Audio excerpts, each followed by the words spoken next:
Video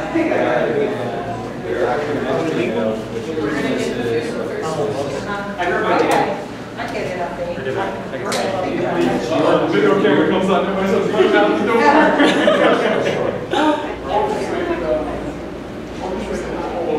Yeah, my brother said that to me when he visited the first time.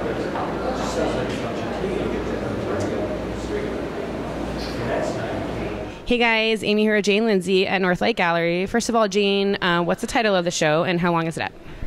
The title of the show is The Last Resort, and it will be up through the month of April. Okay, so my first question about the exhibit is I see a variety of subject matter with a similar strain throughout. Can you talk to me a little bit about the variety of subject matter? Yes, the subject matter are stories that both occur in the trailer park that I live in and in West Texas. I live in both places, actually. So the strain of them are combined. The center is me.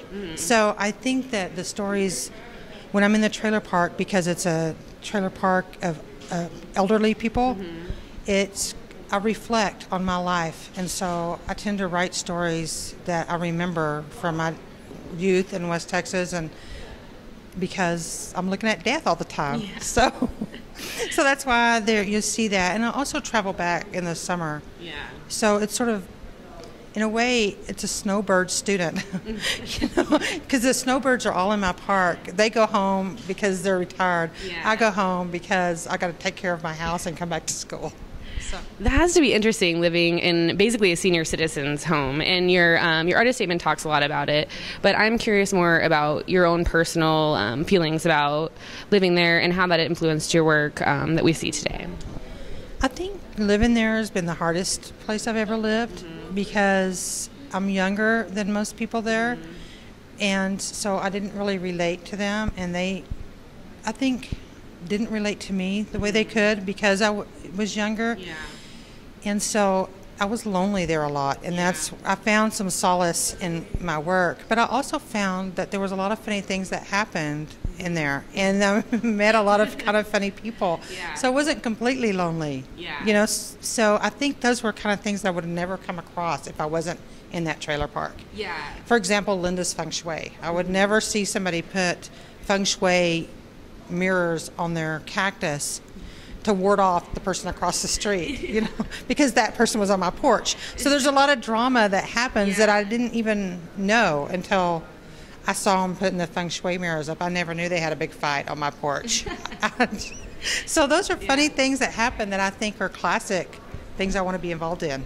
It is funny, and it's quirky, and it has a dark sense too. And I think they're beautiful. What camera do you use to shoot your photos? I use two cameras. I use a medium format and a digital camera. Most of the work here is digital work, which is sort of unusual for me because I usually work in film. But I found my digital camera to be the best for this work because it was ready to go, and things happen like that. So, yep. So that's why I use digital mostly. Some of the swimming pictures are film, but it's kind of hard to see the difference. Yeah, I think so. Well, I think they're beautiful, and congratulations. How's it feel? It feels really good. Good. Yes. What an accomplishment. Yes, thank you.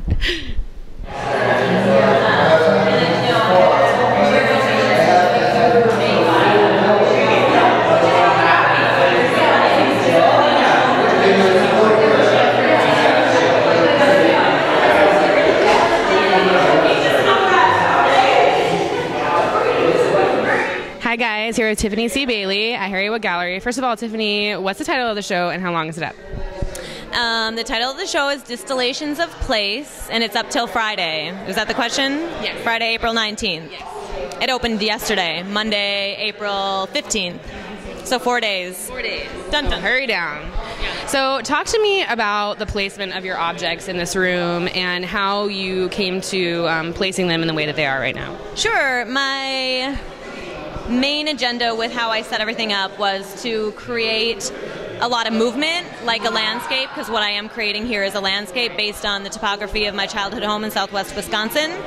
So I wanted to have some elements on the wall, so eyes would travel from the wall, some a little bit farther down, so they would move from the wall to the floor, some more centralized pieces in the middle that were more concentrated, And so yeah, it was just pretty much all about movement and moving through the space like you move through a landscape, like a rolling hill. Right. I definitely get that feeling.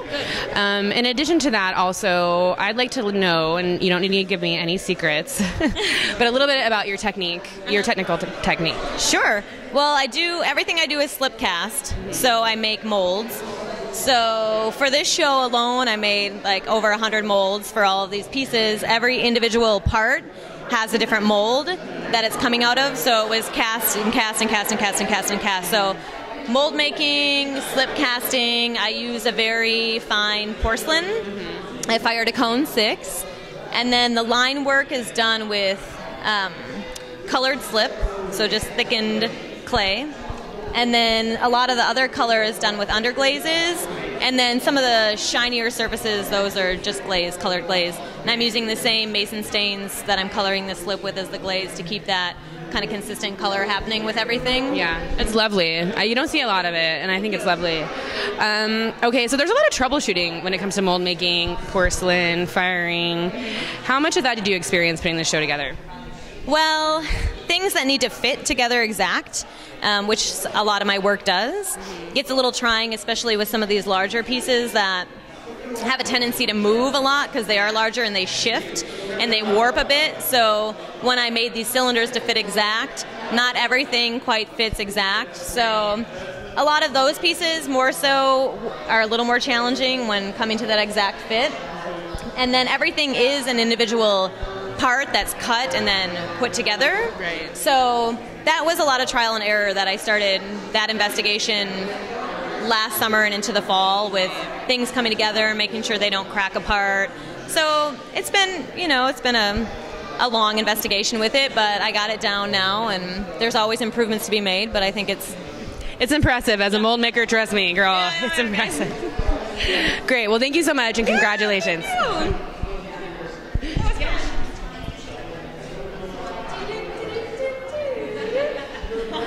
Thank you. That was a good interview.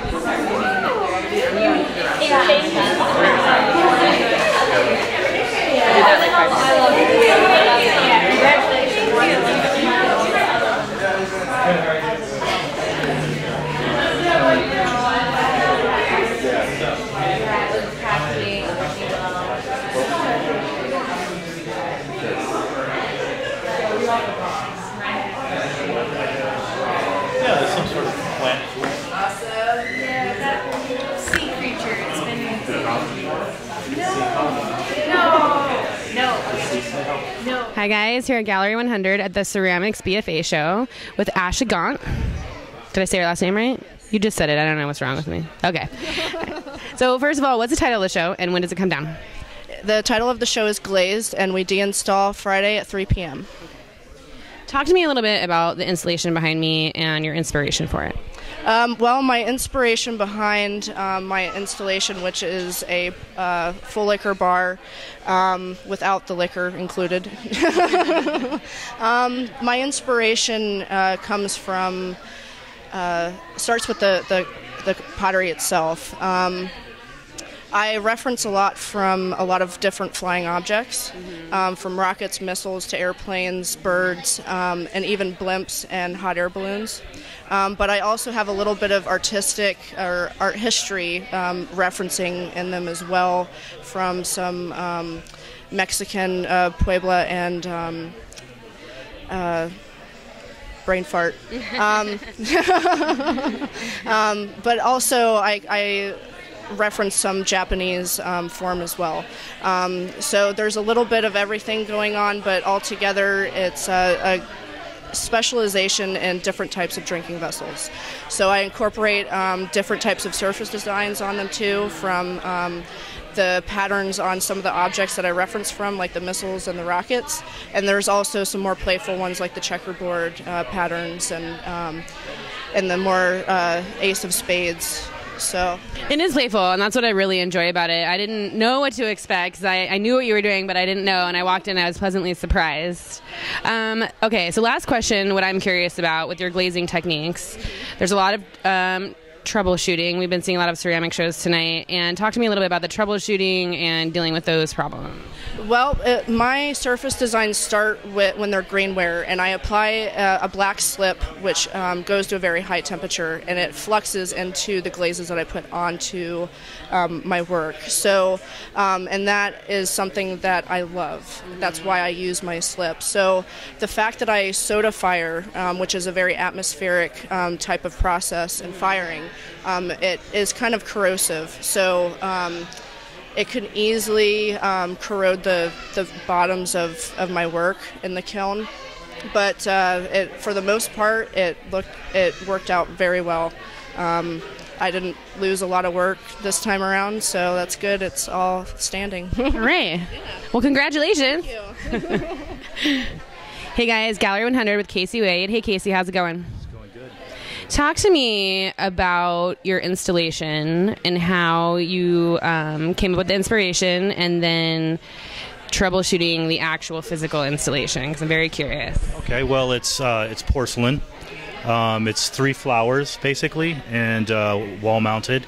I used a lava glaze, an oil spot glaze, and then china painting. And I basically just went with organic forms, thought about it kind of a symmetrical design. It took about, I don't know, maybe 7 or 8 months to make because of sculpting, mold making, slip casting, just kind of a time-consuming process. The china painting, took probably 4 or 5 firings. The lava glaze took 2 firings, and the oil spot glaze was really a difficult glaze to get. I did a lot of test tiles and searching for that glaze, and so it kind of came together in the last minute. Pretty happy about it. I really enjoy the incorporation with the 2D work. Is that something that you generally use in your exhibits, or is it something new for you? Well, I kind of came in as a drawing major and kind of snaked my way into a ceramic and painting degree. And so, you just like to stretch out with what you do. Yeah. So I do a lot of drawing at home. I do a lot of painting. And I don't know, I think that's kind of nice. After ceramics, after you leave school, you've got to do something. I'm slowly building a studio at my house for ceramics, but, I do a lot of more drawing and painting, I guess. Yeah, it is nice to do. I mean, I've seen you in the sculpture studio, and it's pretty hard to work ceramics or sculpture when you're not in the studio. Right. Yeah, no, I really dig the sculpture studio too. I didn't get as much time in there as I should have, but well, I can see why, because I can see you've been working hard in ceramics. A lot of time on these pieces and ceramics. I do the work study there, so pretty busy down in the basement. Yeah. Well, they're very surprising and just fantastic. I adore them, and congratulations. Thank you so much.